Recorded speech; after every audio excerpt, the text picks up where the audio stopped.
فجر کے بعد 11 بار یہ لفظ پڑھا تھا۔ نماز ظہر سے پہلے ایک بندہ آیا، 80 لاکھ دیا اور چلا گیا۔ جھوٹ لگتا ہے تو بے شک آزما لو۔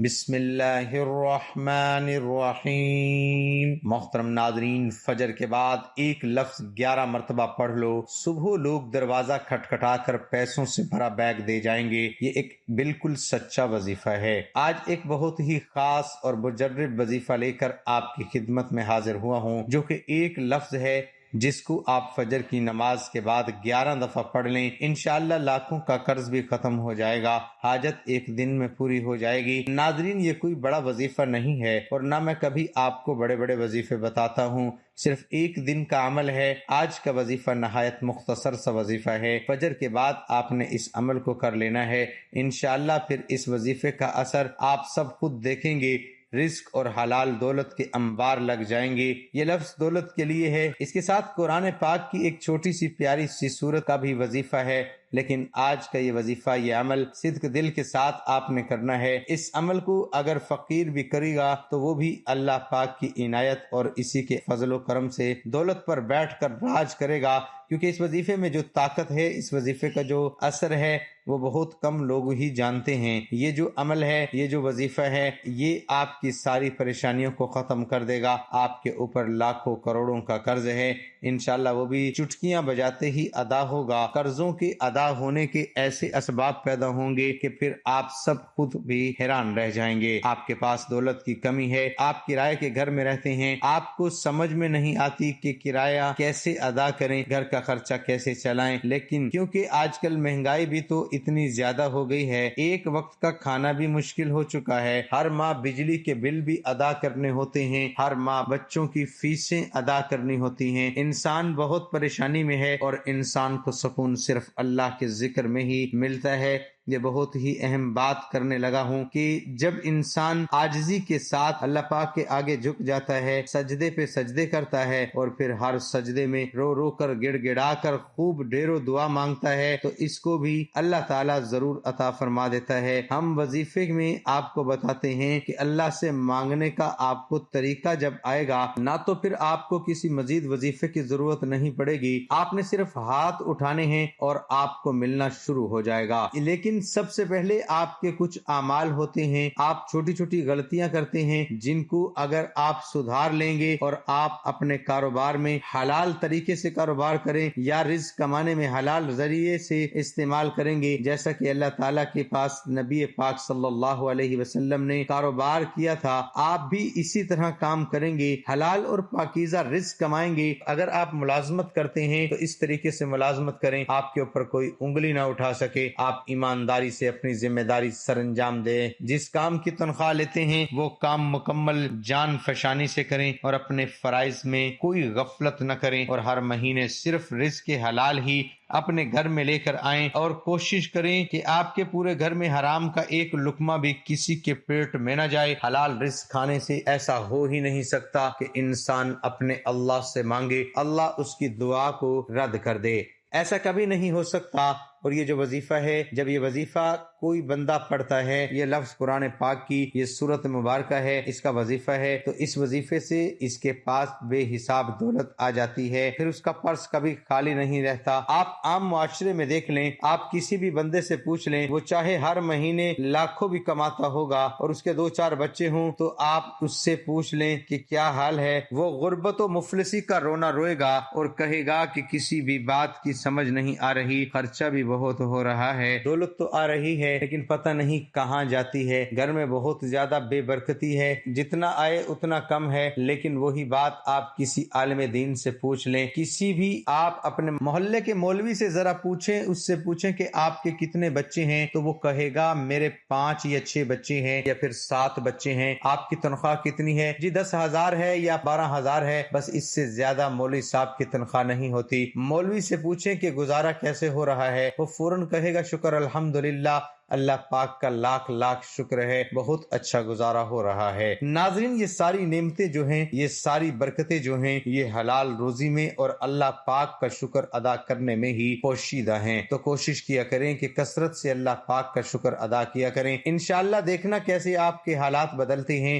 اگر آپ کے اوپر قرض ہے، آپ نے سود پر قرض لیا ہوا ہے، تو سب سے پہلے آپ اللہ پاک سے معافی مانگی، کیونکہ سود حرام ہے اور اللہ پاک سے کھلی جنگ ہے۔ تو اللہ پاک سے جنگ کون کر سکتا ہے؟ میرے بھائیوں اور بہنوں، جو بندہ اللہ سے جنگ کرنے کا سوچے گا وہی دونوں جہانوں میں مارا جائے گا، وہ دنیا میں بھی ذلیل و رسوا ہوگا اور آخرت میں بھی ذلیل و رسوا ہی رہے گا۔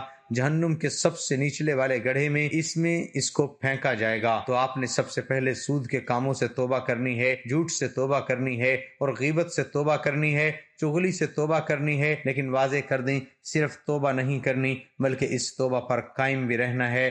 اور سب سے اہم بات جو ہے وہ آپ اپنے رشتہ داروں سے اگر قطع تعلق کر چکے ہیں، کسی سے بھی ہے، فوراً جا کر اس سے معافی مانگے، چاہے آپ کی غلطی ہے یا نہیں ہے۔ دیکھنا کیسے اللہ پاک آپ کے اوپر اپنا فضل و کرم کرے گا، آپ کے اوپر اللہ پاک اپنا کرم فرمائے گا۔ یا رشتہ داروں کے ساتھ آپ نے اچھا سلوک کرنا ہے، ان کے ساتھ تعلقات جوڑنے کی کوشش کرو، یہ نہ دیکھو کہ اس نے یہ کہہ دیا ہے، اس نے وہ کہہ دیا ہے۔ آپ عاجزی اختیار کرو، جو عاجزی اختیار کر لے گا اس کو پھل ملتا ہے۔ اور جب آپ کبھی بلندی پہ چڑھتے ہیں، آپ کو پتہ ہونا چاہیے جب بھی آپ بلندی پہ چڑھیں گے تو آپ کو جھکنا پڑے گا، آپ سیدھے کھڑے ہو کر بلندی پر نہیں چڑھ سکتے۔ اور جب آپ نیچے اترنا ہوتا ہے تو آپ کو سیدھا ہونا پڑتا ہے، تو اس وقت آپ کو ایسے سینہ تان کے نیچے اترنا پڑتا ہے، پھر ہی آپ نیچے اتر سکتے ہیں۔ ناظرین اکرام، آج کا جو وظیفہ ہے اس کی ترتیب آپ اچھے طریقے سے ذرا سمجھ لیں اور میری باتوں پر آپ نے عمل بھی کرنا ہے۔ اور اس وظیفے کو آپ نے اپنے دوستوں کے ساتھ، رشتہ داروں کے ساتھ لازمی شیئر کرنا ہے۔ یہ بھی ایک صدقہ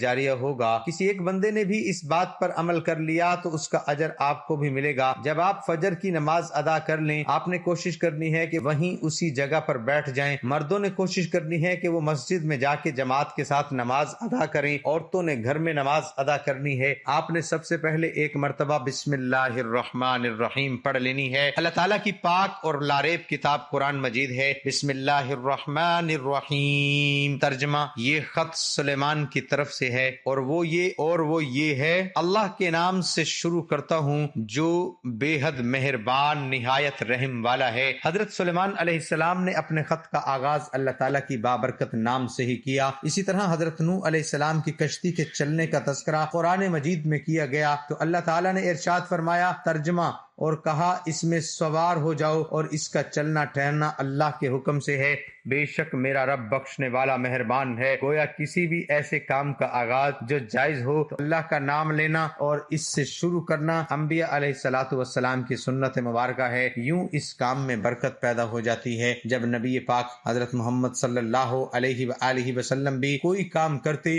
تو اس کی ابتدا اللہ تعالیٰ کے بابرکت نام سے فرماتے، تو آپ صلی اللہ علیہ وآلہ وسلم نے مختلف فرما نرواں کے نام خطوط لکھے تو ان کا نام بھی اللہ تعالیٰ کے نام سے ہی کیا کرتے۔ اس سے معلوم ہوتا ہے کہ بسم اللہ الرحمن الرحیم کس قدر اہمیت کی حامل ہے۔ رسول اللہ صلی اللہ علیہ وسلم کا ارشاد ہے کہ دروازے بند کرتے ہوئے بسم اللہ پڑھو، چراغ گل کرتے ہوئے بسم اللہ پڑھو، برتن ڈھانپتے ہوئے بسم اللہ پڑھو اور مشک کا منہ بند کرتے ہوئے بسم اللہ پڑھو۔ کھانے پینے، وضو کرنے، کشتی میں سوار ہونے، غرض ہر کام کرنے سے پہلے بسم اللہ پڑھنا مستحب ہے۔ ناظرین اکرام، اس کے بعد آپ نے نبی کریم صلی اللہ علیہ وآلہ وسلم کی ذات اقدس پر صرف 11 مرتبہ درود پاک پڑھ لینا ہے۔ درود پاک آپ بے شک ابراہیمی پڑھ لیں یا کوئی چھوٹے سے چھوٹا درود جیسا کہ صلی اللہ علیہ وآلہ وسلم پڑھ لیں، لیکن درود ابراہیمی کی بہت زیادہ فضیلت ہے۔ ایک مرتبہ میرے ساتھ ثواب کی نیت سے پڑھ لیں، اللہم صلی علی محمد وعلی آل محمد کما صلیت علی ابراہیم وعلی آل ابراہیم انک حمید مجید، اللہم بارک علی محمد وعلی آل محمد کما بارکت علی ابراہیم وعلی آل ابراہیم انک حمید مجید۔ اس کے بعد آپ نے ایک چھوٹی سی سورت مبارکہ ہے، سورت علم نشرح لہ، بہت ہی پیاری سورت ہے، بہت ہی مبارک سورت ہے، قرآن پاک کے 30ویں پارے میں موجود ہے، بہت ہی مختصر اور جامع صورت ہے۔ آپ نے صرف 9 دفعہ سورت علم نشرح پڑھنی ہے۔ آپ کو زبانی یاد نہیں آتی، آپ موبائل سے دیکھ کر پڑھ سکتے ہیں، آپ قرآن پاک سے دیکھ کر پڑھ سکتے ہیں۔ علم نشرح لک صدرک ترجمہ، کیا ہم نے آپ کا سینہ نہیں کھول دیا اور کیا آپ سے آپ کا وہ بوجھ نہیں اتار دیا؟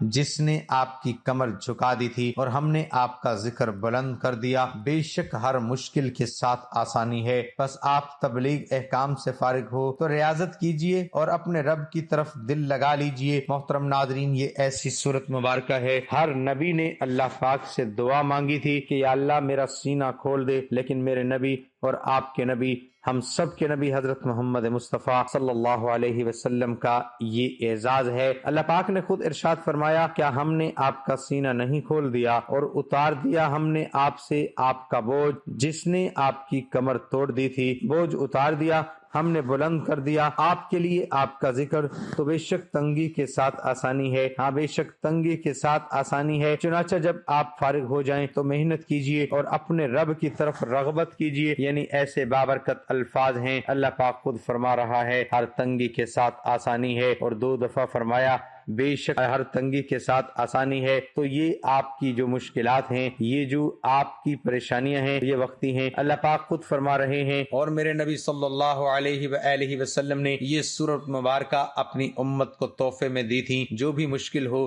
جو بھی پریشانی ہو، آپ نے اس وظیفے کو کر لینا ہے۔ اس وظیفے کی طاقت دیکھ کر آپ خود حیران رہ جائیں گے، اتنی دولت آپ کے پاس آ جائے گی، آپ کو سمجھ نہیں آئے گی کہ کہاں رکھوں اور کہاں خرچ کروں۔ اس کے بعد آپ نے 180 مرتبہ استغفر اللہ پڑھنا ہے، اور اس کے بعد ایک تسبیح آپ نے یا رزاقو کی کرنی ہے، پھر اس کے بعد ایک تسبیح آپ نے یا باسطو کی پڑھنی ہے، آخر میں دوبارہ سے 11 مرتبہ درود شریف پڑھ لینا ہے۔ درود شریف پڑھنے کے بعد آپ نے اللہ پاک سے دعا مانگنی ہے۔ جب بھی دعا مانگنا ہے اللہ سے مانگنا ہے برکت والا، خیر و عافیت والا رزق مانگے، سکون والا رزق مانگے۔ اس سے نہ صرف آپ کے گھر میں خوشحالی رہے گی بلکہ آپ میں پیار اور محبت بھی بڑھے گا۔ ہر بندہ دن رات زیادہ سے زیادہ پیسہ کمانے کے چکر میں بہت سے راستے اختیار کرتا ہے، تو کوشش کریں کہ آپ نے مختصر سا راستہ نہیں اختیار کرنا، اپنے کام پہ آپ نے مکمل توجہ دینی ہے، اس کے حلال کمانا ہے، محنت کرنی ہے۔ اس سے اللہ پاک کی آپ کے اوپر ڈھیروں برکتیں اور رحمتیں ہونا شروع ہو جائیں گی۔ کوئی بھی وظیفہ نماز کے بغیر مکمل نہیں ہوتا، آپ نے 5 وقت کی نماز لازمی ادا کر لینی ہے اور حسب توفیق صدقہ خیرات بھی کر دینا ہے۔ وظیفے کے آخر میں ہم آپ کو ایک ایمان افروز واقعہ سناتے ہیں، ضرور سنیے گا۔ حضرت سیدنا زید بن اسلم رضی اللہ تعالی عنہ فرماتے ہیں، میرے والدہ نے بتایا کہ ایک مرتبہ حضرت عمر بن خطاب رضی اللہ تعالی عنہ لوگوں کے درمیان جلوہ فرما تھے کہ اچانک ہمارے قریب سے ایک شخص گزرا جس نے اپنے بچے کو کندھے پر بٹھا رکھا تھا۔ حضرت عمر بن خطاب رضی اللہ تعالی عنہ نے جب ان باپ بیٹے کو دیکھا تو فرمایا، جتنا مشابہت ان دونوں میں پائی جا رہی ہے میں نے آج تک ایسی مشابہت اور کسی میں نہیں دیکھی۔ یہ سن کر اس شخص نے عرض کی، اے امیر المؤمنین رضی اللہ تعالی عنہ، میرے اس بچے کا واقعہ بہت عجیب و غریب ہے۔ اس کی ماں کے فوت ہونے کے بعد اس کی ولادت ہوئی۔ یہ سن کر آپ رضی اللہ تعالی عنہ نے فرمایا، پورا واقعہ بیان کرو۔ وہ شخص عرض کرنے لگا، اے امیر المؤمنین رضی اللہ تعالی عنہ، میں جہاد کے لیے جانے لگا تو اس کی والدہ حاملہ تھی۔ میں نے جاتے وقت دعا کی، اے اللہ عز و جل، میری زوجہ کے پیٹ میں جو حمل ہے میں اسے تیرے حوالے کرتا ہوں، تو ہی اس کی حفاظت فرما۔ یہ دعا کر کے میں جہاد کے لیے روانہ ہو گیا۔ جب میں واپس آیا تو مجھے بتایا گیا کہ میری زوجہ کا انتقال ہو گیا ہے۔ مجھے بہت افسوس ہوا۔ ایک رات میں نے اپنے چچا زاد بھائی سے کہا، مجھے میری بیوی کی قبر پر لے چلو۔ چنانچہ ہم جنت البقیع میں پہنچے اور اس نے میری بیوی کی قبر نشاندہی کی۔ جب ہم وہاں پہنچے دیکھا کہ قبر سے روشنی کی کرنیں باہر آ رہی ہیں۔ میں نے اپنے چچا زاد بھائی سے کہا، یہ روشنی کیسی ہے؟ اس نے جواب دیا، اس قبر سے ہر رات اس طرح روشنی ظاہر ہوتی ہے، نہ جانے اس میں کیا راز ہے۔ جب میں نے یہ سنا تو ارادہ کیا کہ میں ضرور اس قبر کو کھود کر دیکھوں گا۔ چنانچہ میں نے پھاوڑا منگوایا، ابھی قبر کھودنے کا ارادہ ہی کیا تھا کہ قبر خود بخود کھل گئی۔ جب میں نے اس میں جھانکا تو اللہ عز و جل کی قدرت کا کرشمہ نظر آیا کہ یہ میرا بچہ اپنی ماں کی گود میں بیٹھا کھیل رہا تھا۔ جب میں قبر میں اترا، کسی ندا دینے والے نے ندا دی، تو نے جب امانت اللہ عز و جل کے پاس رکھی تھی وہ تجھے واپس کی جاتی ہے، جا اپنے بچے کو لے جا۔ اگر تو اس کی ماں کو بھی اللہ عز و جل کے سپرد کر جاتا تو اسے بھی صحیح سلامت پاتا۔ پس میں نے اپنے بچے کو اٹھایا اور قبر سے باہر نکالا۔ جیسے ہی میں قبر سے باہر نکلا، قبر پہلے کی طرح دوبارہ بن گئی۔ صحابی رسول صلی اللہ علیہ وسلم نے اپنا بیٹا اللہ عز و جل کے سپرد کیا تو اللہ عز و جل نے اسے قبر میں بھی زندہ رکھا۔ اے اللہ عز و جل، ہم بھی اپنا ایمان تیرے سپرد کرتے ہیں، تو ہمارے ایمان کی حفاظت فرمانا اور ہمارا خاتمہ بالخیر فرمانا۔ اللہ پاک سے دعا ہے کہ وہ ہم سب کے صغیرہ کبیرہ گناہ معاف فرمائے، آمین۔ ناظرین، اللہ تعالیٰ کے 99 ناموں میں سے کوئی ایک نام کمنٹ باکس میں لکھ کر ضرور شیئر کر دے۔ اللہ تعالیٰ ہم سب کا حامی و ناصر ہو، آمین۔